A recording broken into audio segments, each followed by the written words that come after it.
Que el Señor les bendiga en esta tarde, hermanos. Para mí es un gusto poder estar con ustedes y poder traer a colación un poco de la palabra de Dios y poder reflexionar sobre ella. El día de hoy, a propósito de que ayer se celebró el Día del Niño, quisiera hablar sobre Josías, el niño rey. Un niño que, a pesar de su corta edad, de tener solamente 8 años cuando empezó a reinar sobre Judá, supo obedecer a Dios y supo buscarle por sobre todas las cosas. Y no solamente eso, sino que aparte de obedecer a Dios, él supo llevar a todo el pueblo que se había descarriado a buscar de nuevo a Jehová y a hacer su voluntad. Su vida la encontramos en 2 de Crónicas 34 y 35, y es ahí donde nos vamos a basar en este día. Pero antes de que podamos hablar de Josías, me gustaría dar una breve introducción o recordar de manera muy rápida lo que había pasado con los 3 reyes anteriores a él.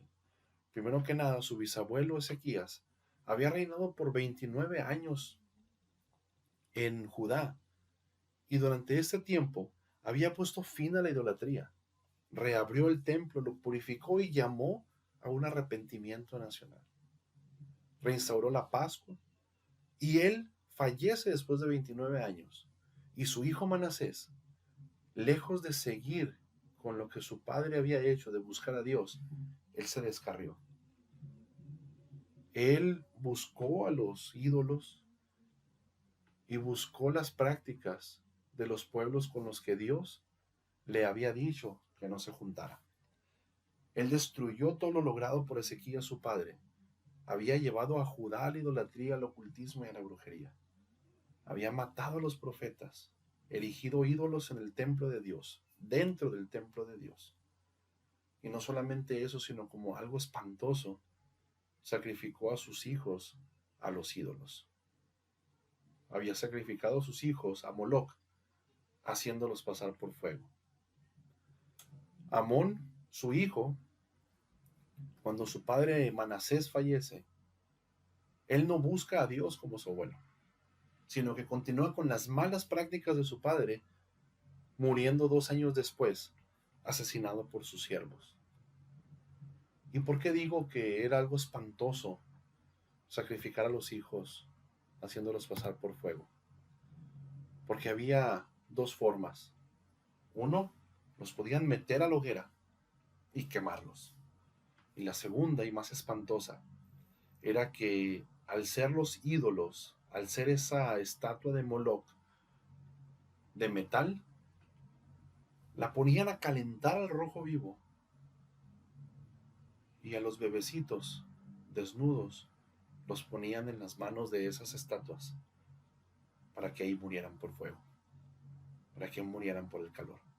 En Levítico 18:21 Dios había ordenado que no hicieran eso, porque eso era abominación para Dios y era una contaminación al nombre de Dios. Les había ordenado que no lo hicieran, pero ellos no obedecieron y llevaron esa práctica espantosa al pueblo de Judá. Por 57 años se habían descarriado y a la edad de 8 años comienza a reinar Josías y reinó por 31 años en Jerusalén. Dice la palabra de Dios en 2 de Crónicas 34 que éste hizo lo recto ante los ojos de Jehová y anduvo en los caminos de David su padre, sin apartarse ni a la derecha ni a la izquierda. A los 8 años de su reinado, siendo aún muchacho, o sea, tenía 16 años, comenzó a buscar a Dios, al Dios de David su padre, y a los 12 años, o sea, cuando tenía 20, comenzó a limpiar Judá y Jerusalén de los lugares altos, de las imágenes de acera, de las esculturas y de las imágenes fundidas. Derribó delante de él los altares a los Baales e hizo pedazos las imágenes del sol que estaban puestas encima. Despedazó también las imágenes de acera, las esculturas y las estatuas fundidas, y las desmenuzó y esparció ese polvo sobre los sepulcros de los que les habían ofrecido sacrificio.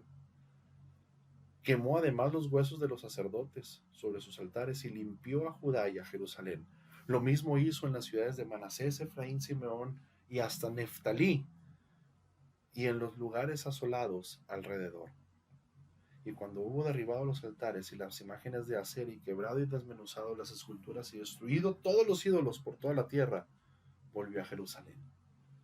Aquí lo que estamos viendo es que ese niño había crecido. Ya tenía 20 años, era un muchacho, pero era rey. Y algo que aquí tenemos que rescatar es que por 57 años, antes de que él tomara el reinado, el pueblo de Judá no había buscado a Dios. Se había alejado de Dios. Y él, a pesar de ser niño, a pesar de no tener nadie que le hablara de Dios, en su corazón y en su mente estaba el hacer la voluntad de Dios, en hacer el bien, en buscar hacer las cosas de manera correcta. Algo en su corazón le decía que lo que estaba pasando en Judá no estaba bien. 16 años tenía. 16 años tenía cuando empezó a buscar a Dios. Y 20 años cuando empezó a limpiar esa nación que le habían dejado. Y aquí viene lo que a mí me encanta, porque él todavía no leía la palabra. Él todavía no leía esa ley de Moisés que le había sido dejada. Estaba perdida. De hecho, tan descarriado estaba el pueblo que no había quien buscara a Dios. No había quien hiciera lo bueno. No había justo ni aún uno. Muy similar a algunos lugares en estos tiempos. Pero él en su corazón buscaba a Dios. Y a los 18 años de su reinado, o sea, cuando él tenía 26 años, después de haber limpiado la tierra y la casa, envió a Safán, hijo de Azalía, a Masías, gobernador de la ciudad, y a Joá, hijo de Joacás, canciller, para que reparasen la casa de Jehová su Dios. O sea, él no había leído todavía la palabra de Dios. No había leído esos libros, no había leído esos rollos, pero en su corazón él buscaba, y fíjate cómo dice, para que reparasen la casa de Jehová su Dios. Él buscaba a Dios de todo su corazón.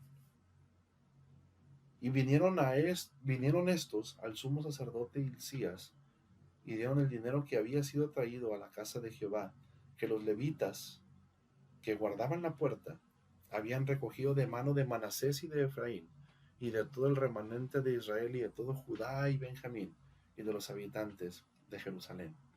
Y lo entregaron en mano de los que hacían la obra, que eran mayordomos en la casa de Jehová, los cuales lo daban a los que hacían la obra y trabajaban en la casa de Jehová para reparar y restaurar el templo. 26 años tenía este joven rey cuando empezó a reparar el templo. Pero sabes, en medio de todo eso,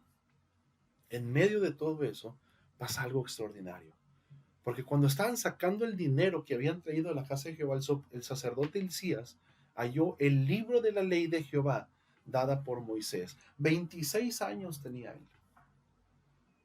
Había estado reinando desde los 8. Y entonces hallan el libro de la ley. Hallan ese libro cuando estaban reparando, cuando estaban buscando a Dios. Y dando cuenta, Hilcías dijo al escriba Safán: yo he hallado el libro de la ley en la casa de Jehová. Ahí estaba la ley. Ahí estaba la ley. La presencia de Dios se había ido de ese lugar. Pero ahí estaba su ley todavía. Ahí estaba ese libro. Y dio Hilcías el libro a Safán. Y Safán lo llevó al rey y le contó el asunto, diciendo: tus siervos han cumplido todo lo que les fue encomendado. Han reunido el dinero que se halló en la casa de Jehová y lo han entregado en mano de los encargados y en mano de los que hacen la obra. Además de esto, declaró el escriba Safán al rey, diciendo: el sacerdote Hilcías me dio un libro, y lo leyó Safán en él delante del rey. Habían encontrado un tesoro, habían encontrado palabra de vida y habían encontrado la ley que le había sido dada a su bisabuelo y a su abuelo, pero que no había querido seguir. Su bisabuelo lo había seguido por 29 años, pero su abuelo y su padre por 57 años habían hecho todo lo malo en contra de Dios. Habían buscado hacer totalmente lo contrario que estaba escrito en ese libro. A pesar de las promesas que existían y que decía, si tú haces esto, tú sigues a Dios, tú le obedeces, Él va a multiplicar el esfuerzo de tu mano, Él va a hacer que huyan de ti delante de ti tus enemigos, Él te va a fortalecer y te va a guardar. Pero si hicieras lo contrario, todo lo malo, va a pasar también todo lo contrario a las bendiciones que Él te ha prometido. No importándole eso ni a su padre ni a su abuelo, por 57 años, no solamente ellos, sino que habían llevado a una nación a que se alejara de Dios, de tal forma que ni siquiera sabían dónde estaba el libro de la ley. Pero ese día, restaurando, trabajando en la casa de Dios, es que habían encontrado ese libro de la ley de Jehová, dada por Moisés. Y es así como sale corriendo delante de él. Dice que luego que el rey oyó las palabras de la ley, rasgó sus vestidos. Recordemos que Hilcías estaba leyendo la palabra delante del rey. Luego que oyó las palabras de la ley, rasgó sus vestidos. ¿Y qué significaba eso? Rasgar los vestidos denotaba un sentimiento profundo de tristeza, de dolor, de espanto. Rasgar los vestidos era una forma de representar de manera física, de manera visual, el dolor que tenía su alma. Lo mismo hizo Job cuando pierde todo y pierde a sus hijos. Rasgó sus vestidos. Y aquí estaba el rey, ese rey joven que había buscado a Dios. Ahí estaba Josías rasgando sus vestidos al escuchar que el pueblo de Judá que él había heredado se había alejado de Dios y que el pueblo no buscaba a Dios como decía la ley. Y mandó a Hilcías y a Ahicam, hijo de Safán, y a Abdón, hijo de Micaía, y a Safán escriba, y a Asaías, siervo del rey, diciendo, andad, consultad a Jehová por mí y por el remanente de Israel y de Judá, acerca de las palabras del libro que se ha hallado, porque grande es la ira de Jehová que ha caído sobre nosotros por cuanto nuestros padres no guardaron la palabra de Jehová para hacer conforme a todo lo que está escrito en el libro. La ira de Jehová ha caído sobre nosotros porque nuestros padres no guardaron la palabra de Jehová, no la guardaron. Y es aquí donde nosotros, quiero hacer una pausa, nosotros que somos padres, ¿qué estamos haciendo para guardar la palabra de Dios? ¿Qué estamos haciendo para que sobre nuestros hijos no caiga la ira de Dios, para que sobre nuestra casa no caiga la ira de Dios? Porque recordemos que somos nosotros responsables de lo que hay en nuestra casa. Nosotros, y le hablo a los varones, somos responsables ante Dios. Somos responsables ante Dios de cómo se lleva nuestra casa. Y no podemos decir, como dijo Adán, es que la mujer que tú me diste. No cometamos ese error. La ira de Jehová ha caído sobre nosotros, decía, por cuanto nuestros padres no guardaron la palabra de Jehová. Y si bien es cierto que cada quien es responsable delante de Dios por su vida, nosotros como padres somos los responsables de que en nuestra casa se busque a Dios, se alabe a Dios y que la presencia de Dios esté ahí, porque nosotros estamos siguiendo a Dios. Vean lo que hizo Manasés. Manasés no buscó a Dios y su hijo tampoco. Y tampoco es una regla que si nuestros padres buscaron a Dios, nosotros lo vamos a buscar, y que si nosotros buscamos a Dios, nuestros hijos lo van a buscar. Pero es nuestra responsabilidad como padres el buscar a Dios y el enseñarle a nuestros hijos, el instruirlos en su camino para que ellos también busquen a Dios. Porque ahorita tristemente la sociedad parece que se ha perdido y que se ha volteado en contra de Dios. Están dispuestos a abrazar ideologías, están dispuestos a abrazar creencias, están dispuestos a abrazar cosas que los hacen sentir bien. Y las películas nos están bombardeando, las noticias nos están bombardeando, en las mismas escuelas nos están bombardeando. Y es entonces necesario que nosotros como padres busquemos a Dios y que ayudemos a nuestros hijos a entender cuál es su voluntad. Esa es una gran responsabilidad que tenemos nosotros, que no caiga la ira de Dios sobre nuestros hijos porque nosotros como padres no lo buscamos. Entonces Hilcías y los del rey fueron a Hulda, la profetisa, mujer de Salum, hijo de Tikva, hijo de Arás, guarda de las vestiduras, la cual moraba en Jerusalén en el segundo barrio, y le dijeron las palabras antes dichas, y ella respondió: Jehová, Dios de Israel, ha dicho así: decida el varón que os ha enviado a mí, que así ha dicho Jehová. Versículo 24, he aquí yo traigo mal sobre este lugar y sobre los moradores de él todas las maldiciones que están escritas en el libro que leyeron delante del rey de Judá. Imagínate el espanto del rey. Todas las maldiciones que están escritas en ese libro que tú acabas de leer, yo las he traído, le decía a Dios, por cuanto me han dejado y han ofrecido sacrificios a dioses ajenos, provocándome a ira con todas las obras de sus manos. Por tanto, se derramará mi ira sobre este lugar y no se apagará. ¿Te imaginas?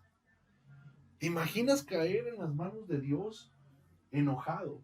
Porque Él les había dicho: he aquí os pongo delante la vida y la muerte, el bien y el mal. Y amorosamente les decía: escojan la vida, pero ellos habían escogido el mal. Porque les había dicho: aquí está lo bueno y lo malo, agarra lo bueno. Ellos habían querido hacer el mal. Porque Dios les había dicho: si tú me obedeces, si tú me buscas con todo tu corazón, con toda tu alma, con todas tus fuerzas, yo te voy a bendecir y yo voy a prosperar tu camino. Pero si tú no lo haces, yo te voy a destruir. Y ojo, hay personas que dicen que es que Dios es iracundo y Dios es malvado. No, no es malvado quien te avisa. No es malvado quien te avisa dónde está el bien y que tú voluntariamente decides no seguirlo. No es traidor el que avisa. Dios no traiciona a nadie. Dios no manda el mal a nadie. Es más, la misma palabra dice que Dios es paciente, que es paciente, que es lento en la ira, que Él está esperando a que todos se arrepientan. ¿Te imaginas? Dios mismo les estaba diciendo: si tú haces esto, te va a ir bien; si tú haces esto, te va a ir mal. Dios no es culpable de la decisión que había tomado ese pueblo, y Dios no es culpable de la decisión que cada persona toma. Si Él te dijo lo que es bien, lo que es mal, lo que te bendice y lo que te maldice, y quien decide traer maldiciones sobre su vida, no puede decir que Dios es malo, que Dios es iracundo, o que Dios sencillamente no le avisó. Así continúa, y después de eso, de que le dice a través de la sacerdotisa que se iba a derramar la ira sobre ese lugar y que no se iba a pagar, inmediatamente después le dice: mas el rey de Judá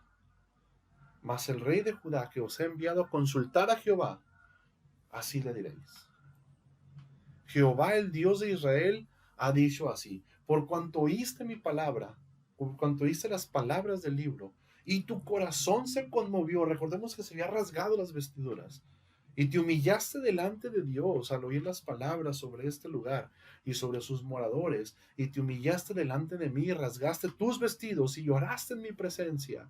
Yo también te he oído, dice Jehová. Voy a traer maldad sobre la maldad la maldad que hizo este pueblo. El castigo a su maldad lo voy a traer. Mi ira sobre este lugar va a caer, pero yo escuché tu corazón. Tu corazón se conmovió y te humillaste delante de mí. Si mi pueblo se humillare y se arrodillare y se arrepintiera. Si mi pueblo se arrepiente, se humilla delante de mí, yo sanaré su tierra. ¿No está la tierra castigada ahorita? ¿No está la tierra con una pandemia ahorita que no quiero hablar en nombre de Dios? No quiero hablar en nombre de Él. Pero, ¿y si Dios a través de esto nos está llamando al arrepentimiento? ¿Y si Dios a través de esto nos está llevando a que nos humillemos delante de Él? Y si Dios nos está llamando, porque toda esta tierra se ha descarriado. Y si Dios nos está buscando una vez más, y está buscando ese corazón que se ha conmovido, que se ha humillado delante de Dios, y está buscando que lloremos en su presencia para que Él también nos oiga. Dice el versículo 28, he aquí yo te recogeré con tus padres y serás recogido en tu sepulcro en paz. Y tus ojos no verán todo el mal que yo traigo sobre este lugar. Yo voy a traer mal. Yo no puedo ir en contra de mi palabra, decía Dios. Yo he prometido que voy a dar el merecido castigo a este pueblo, pero tú no lo vas a ver porque tu corazón se humilló. A ti te voy a librar porque tu corazón se humilló y tu corazón me buscó. Busca a Dios.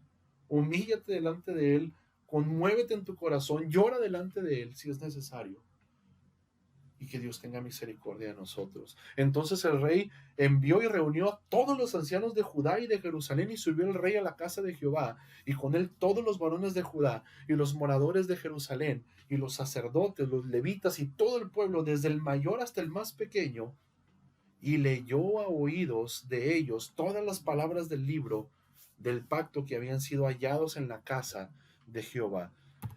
Una vez que escuchó eso, juntó a todo el pueblo. Era rey y juntó a todo el pueblo para que escucharan eso. Y estando el rey en pie en un sitio, hizo delante de Jehová pacto de caminar en pos de Jehová y de guardar sus mandamientos y sus tesoros y sus estatutos, sus testimonios, y sus estatutos, con todo su corazón y con toda su alma, poniendo por obra la palabra del pacto que estaban escritas en aquel libro.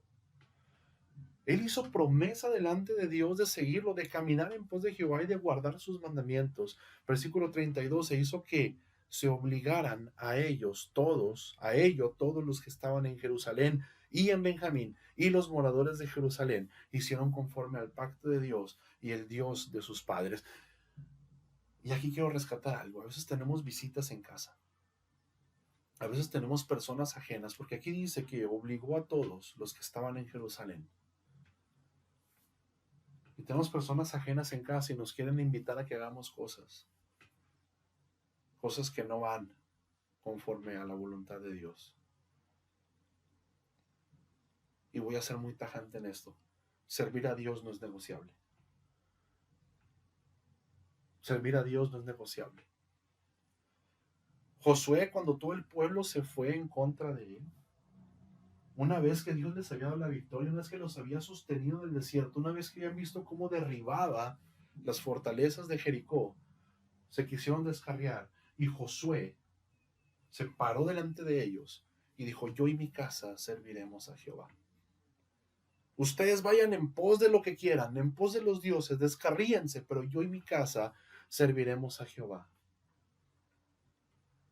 El servir a Dios no es negociable. Versículo 33, y quitó Josías todas las abominaciones de la tierra de los hijos de Israel, e hizo que todos los que se hallaban en Israel sirviesen a Jehová su Dios. No se apartaron de en pos de Jehová, el Dios de sus padres, todo el tiempo que él vivió. Todo el tiempo que él vivió, no se apartaron. Él había buscado a Dios sin conocer la ley. Él había buscado restaurar el templo de Dios sin conocer la ley. Y cuando conoció la palabra de Dios, nunca se apartó de él, de ese camino y de esa ley. Y no solamente eso, sino que llevó a ese pueblo que se había descarriado y olvidado de Dios a que de nuevo lo sirvieran. El capítulo 35 de Segunda de Crónicas continúa y dice que después de eso, él celebró la Pascua, que puso a los sacerdotes de nuevo en sus oficios, dice el versículo 2. Y en el versículo 3 dice que mandó poner el arca en el templo. No solamente prometió seguir a Dios, sino que celebró la Pascua a Jehová, cosa que no se había hecho por muchos años. La celebró. Puso a los sacerdotes de nuevo en sus oficios y mandó poner el arca en el templo para que ya no la cargaran sobre los hombros. Tenía un lugar de nuevo. en el capítulo 18, versículo 18, perdón, dice que nunca fue celebrada una Pascua como esta en Israel, desde los días de Samuel el profeta, ni ningún rey de Israel celebró Pascua tal como la que celebró el rey Josías, con los sacerdotes, con los levitas y todo Judá e Israel, los que se hallaron ahí juntamente con los moradores de Jerusalén. Nunca se celebró una Pascua como esa otra vez. Y nunca había sido celebrada una Pascua como esa desde los días de Samuel, el profeta. Ni siquiera David, ni siquiera Salomón lo habían hecho. Un niño de 8 años buscando a Dios. Un niño de 8 años en su corazón noble buscando a Dios. Porque la palabra de Dios está escrita en los corazones y en nuestras mentes, en nuestro entendimiento. Y los niños saben lo que está bien y lo que está mal. Y nosotros más como adultos sabemos lo que está bien y lo que está mal. Pero ¿sabes? Hubo un pequeño problema a lo último. Después de todas estas cosas, después de haber reparado Josías la casa de Jehová, Necao, el rey de Egipto, subió para hacer guerra a Carquemis, junto al Éufrates, y salió Josías contra él. Necao solamente le dijo, no va a pasar nada, no te preocupes, yo solamente voy a pasar por tu tierra, yo no voy contigo, no te voy a atacar.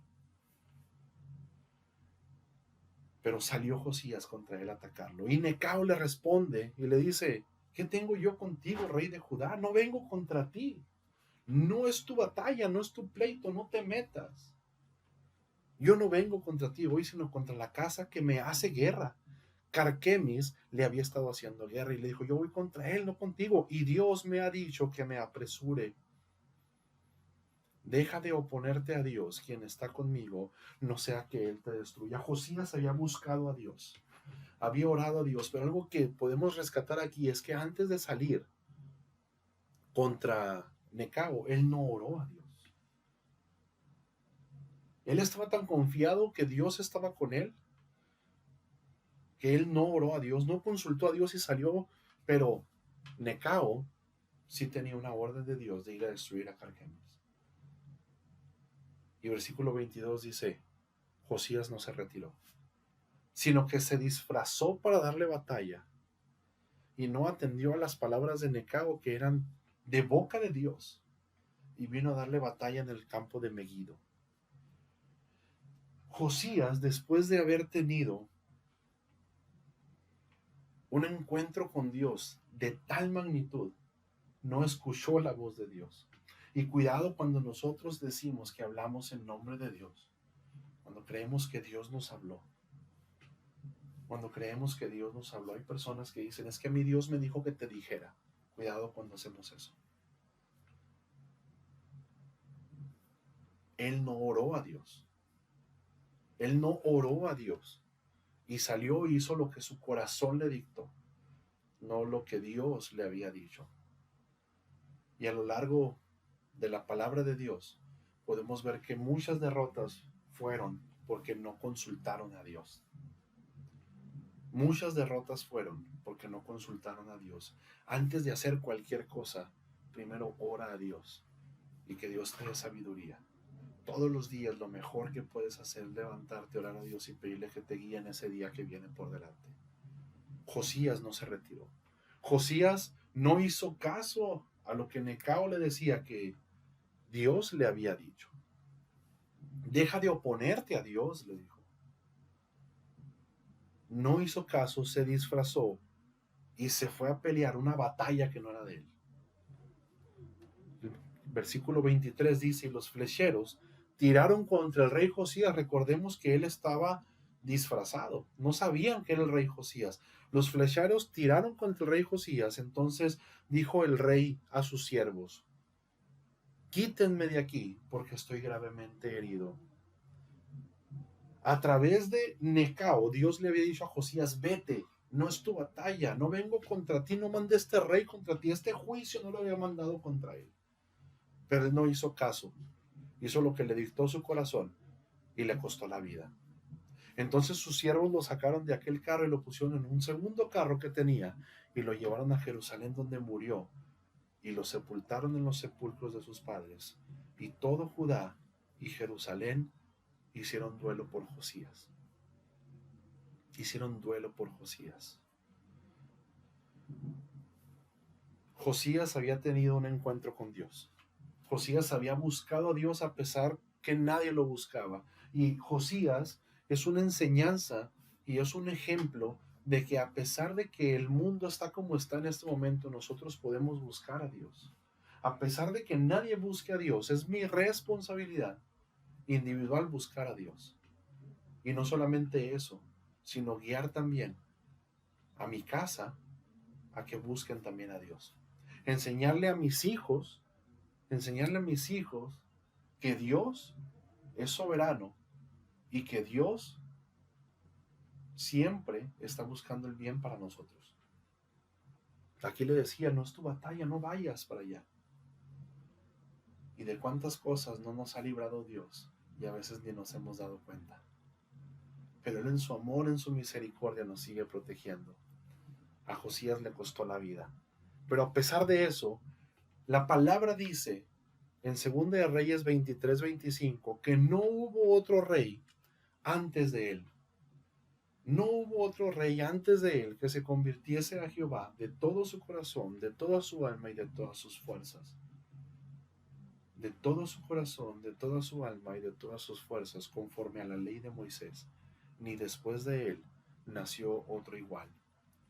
Solamente unos años después, Babilonia conquista a Judá y los lleva cautivos.